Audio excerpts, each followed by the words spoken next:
Hyderabad, India. एक शहर जो इतिहास में डूबा हुआ है, जिंदगी से भरा है और भूतकाल की फुसफुसाहटों से भरा है।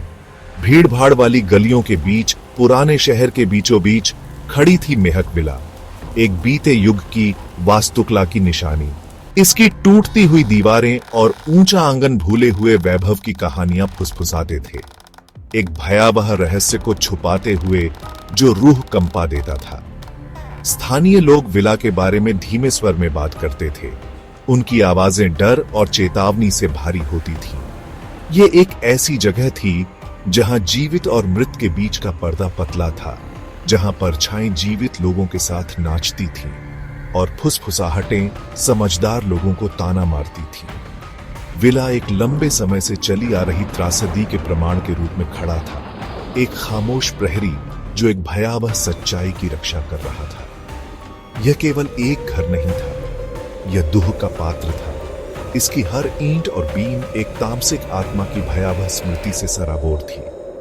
जिन लोगों ने इसकी दीवारों के भीतर रहने की हिम्मत की, वे उस अंधेरे का सामना करने के लिए अभिशप्त थे जो उससे चिपका हुआ था, एक ऐसे दिल के क्रोध का सामना करने के लिए जो मरम्मत से परे टूट गया था।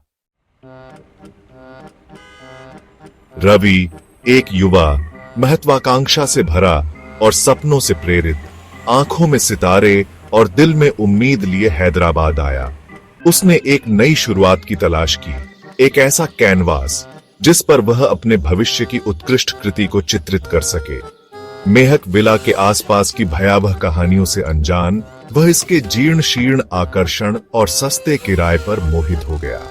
स्थानीय लोगों की चेतावनियों के बावजूद, जिन्होंने उससे कहीं और आश्रय लेने का आग्रह किया, रवि ने उनकी चिंताओं को केवल अंधविश्वास कहकर खारिज कर दिया। उसने भूतिया किराएदारों और रात के सन्नाटे में गूंजने वाली दर्द भरी चीखों की उनकी कहानियों का मजाक उड़ाया। युवा अहंकार और मूर्त में अटूट विश्वास से लैस रवि मेहक विला में चला गया। उसने इसे एक साहसिक कार्य के रूप में देखा, इसके क्षयकारी वैभव में जान फूंकने का मौका।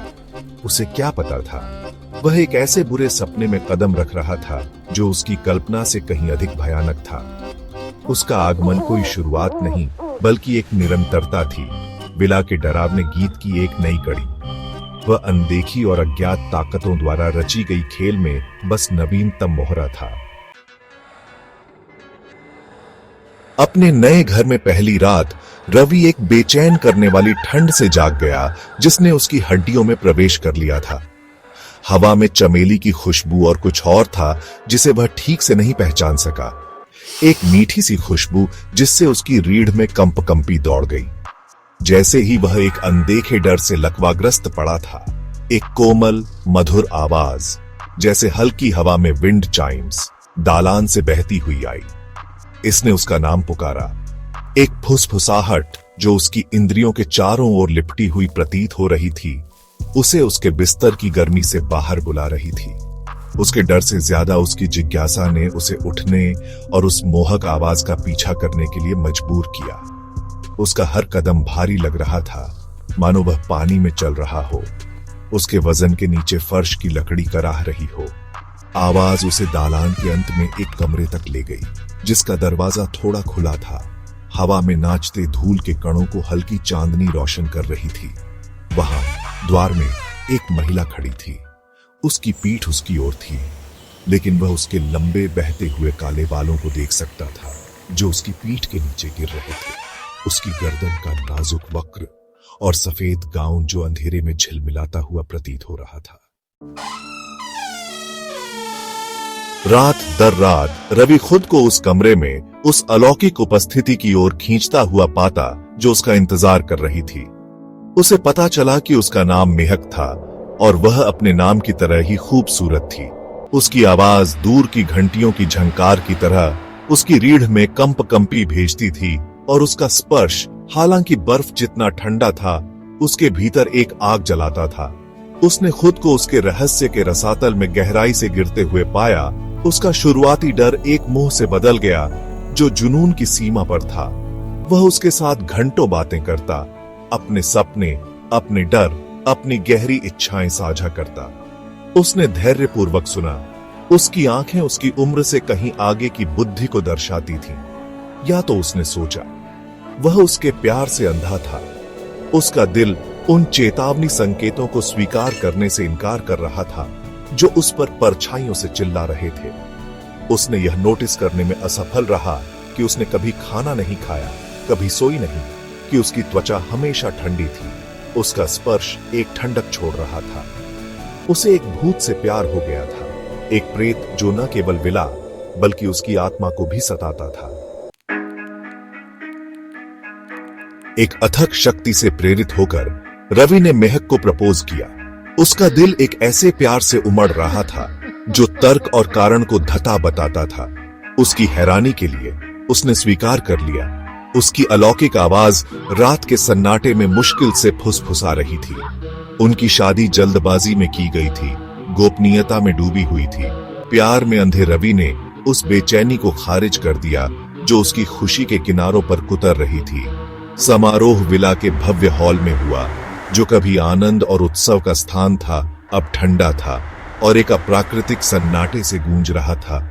हवा एक अनदेखी ऊर्जा से चटक रही थी, एक स्पष्ट तनाव जिससे सांस लेना मुश्किल हो रहा था। जैसे ही रवि अपनी दुल्हन की प्रतीक्षा में वेदी पर खड़ा था, एक ठंडा डर उसके दिल में समा गया। पुजारी, उसका चेहरा पीला और खींचा हुआ, प्रतिज्ञाओं के माध्यम से दौड़ा उसकी आवाज एक ऐसी भावना से कांप रही थी जिसे रवि समझ नहीं पा रहा था। और फिर उसने उसे देखा। मेहक गलियारे से नीचे सरक गई। उसका सफेद गाउन उसके पीछे एक भूतिया धुंध की तरह बह रहा था। उसका चेहरा, जो आमतौर पर शांत और सुंदर होता था, अब पूरी पीड़ा के भाव से विकृत हो गया था। उसकी आंखें, जो कभी अनंत गहराई के कुंड थीं, एक भयानक हरी रोशनी से जल रही थीं, जो भीतर की पीड़ित आत्मा को दर्शाती थीं। जैसे ही वह उसके पास पहुंची, कमरे का तापमान गिर गया और हवा सड़न की बदबू से भर गई। रवि डरावनी दृष्टि से देखता रहा, क्योंकि उसकी दुल्हन, उसके जीवन का प्यार फीका पड़ने लगा। उसका रूप हवा में मोमबत्ती की तरह टिमटिमा रहा था। अचानक कमरा एक अंधी रोशनी से भर गया और विला के हॉल में चीखों की आवाज गूंज उठी। रवि ने अपनी आंखें ढंक ली। उसका दिल उसकी छाती में धड़क रहा था। जैसे ही यह शुरू हुआ था, अराजकता कम हो गई। एक भयानक सन्नाटा छा गया। जब रवि ने अपनी आंखें खोली तो उसे एक ऐसा दृश्य दिखाई दिया जिससे उसकी रूह कांप गई। उसके सामने, उस जगह पर जहां मेहक कुछ क्षण पहले खड़ी थी, एक बूढ़ी औरत खड़ी थी। उसका चेहरा दुख से भरा हुआ था। उसकी आंखें एक गहरे दुख से भरी हुई थीं। बुढ़िया ने अपना परिचय विला की कार्यवाहक के रूप में दिया, केवल वही जो मेहक के बारे में सच्चाई जानती थी। उसने एक युवा महिला की दुखद कहानी का खुलासा किया, जिसे उसके प्रेमी ने धोखा दिया और विला की दीवारों के भीतर ही मरने के लिए छोड़ दिया। मेहक शांति न पा सकने के कारण नश्वर दुनिया में फंसी रही। उसकी आत्मा उसकी मृत्यु के स्थान से बंधी रही। बुढ़िया ने रवि को एक छोटा सा चांदी का लॉकेट दिया, जो मेहक के जीवन में अस्तित्व का प्रतीक था। वह चाहती थी कि आपको सच्चाई पता चले, बुढ़िया ने कहा। उसकी आवाज भावुकता से कांप रही थी। वह तुमसे प्यार करती थी रवि, लेकिन उसका प्यार परछाइयों से बंधा था, दिन के उजाले में खिलने में असमर्थ। उसने समझाया कि मेहक को तभी शांति मिल सकती है जब उसके अवशेषों को सम्मान के साथ दफनाया जाए और उसकी कहानी सुनाई जाए। उसे उसके दुखद अतीत की बेड़ियों से मुक्त किया जाए।